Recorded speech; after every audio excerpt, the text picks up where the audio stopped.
Let's do some practice with exponential models, and we're going to do this in two parts. So this is part one. Michael has recently opened a savings account. Totally positive. You should save. That's great. The banker gave him an equation to predict his balance at any given month, assuming he makes no further deposits nor withdrawals. The equation is as follows. B equals 975 times the quantity 1.003 raised to the M, where B is the balance of the equation or the account at any point, and M represents the number of months.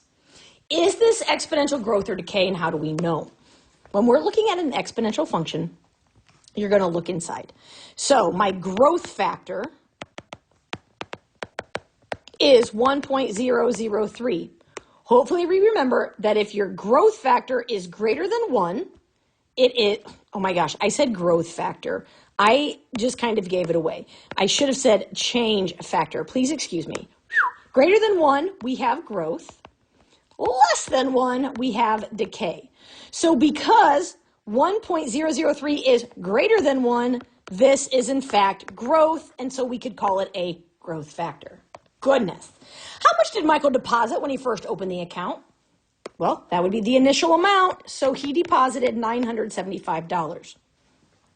What is the monthly interest rate? The monthly interest rate, that's a percent. So if we go to our growth factor, 1.003, we can take away the 1, which will give us a decimal, multiply that by 100, and we get 0.3%. Right there, my friends, that 0.3% is the monthly interest rate. What's the account balance after 12 months? So that means M is 12. So B equals 970. Why can I not write today? 975 times 1.003 raised to the 12th power. And exponents first. So 975 times 1.036599998. I don't know, bunch of decimals. Multiply that by 975 and you should get approximately $1,010.68. So after a year, you will have increased roughly $35. How many months will it take to have at least 1,000? Okay, so now we're looking at 1,000 equals 975 times 1.003 to the M.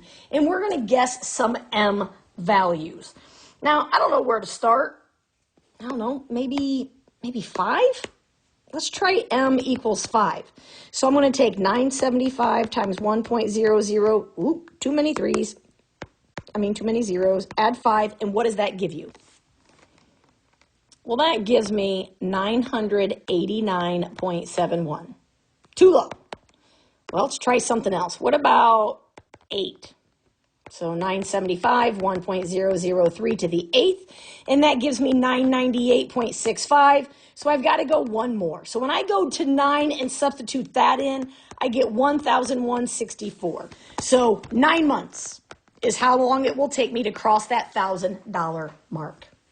Let's go to number 2. The number of Facebook users has doubled every 6 months since starting in March of 2004, at which time there were 500,000 users. What's the growth factor? It tells you it's growth here, but that it doubles. So when you think about doubling, that means we're doing times 2. So if I have something and I multiply by 2, my growth factor is going to be 2. This is a 100% increase. 100% as a decimal is 1. So my growth rate would be 1 plus 1 gives me 2. That's how we get there logically, okay? What unit is time measured in? Y'all, 6 months. 6-month chunks. That is what time. So if X is 1, that represents 6 months. That's what it means. What's the exponential equation here? Well, Y equals, we started with 500,000. So I'm just going to go half, knowing my answers are in millions. My growth factor is 2 raised to the X. Answers are in millions. You might want to write yourself a note if you ever do that. You could also use 500,000 here. It depends if you want your answers to be in standard form or with the word million after them. You decide. Estimate the number of Facebook users in March of '07. Okay, so March of '04 is the beginning. So that means, so if I go March to '05, that would give me an X value of 2, because there's 2 6-month chunks in every year. If I go to '06, I'm up to 4, and if I go to '07, I'm at 6, because remember, 2 6-month chunks in each side. So I'm going to say here X is 6. So I substitute in 0.5 times 2 to the 6th power. 2 to the 6th power gives me 64, and half of 64 gives me 32. So my answer is 32 million users in March of '07. Number 3, an exterminator sprays 400 milliliters of a pesticide that degrades 18% each week. The product recommends a reapplication when less than 10% of the pesticide remains. Write the exponential equation to represent the amount of pesticide at any given time.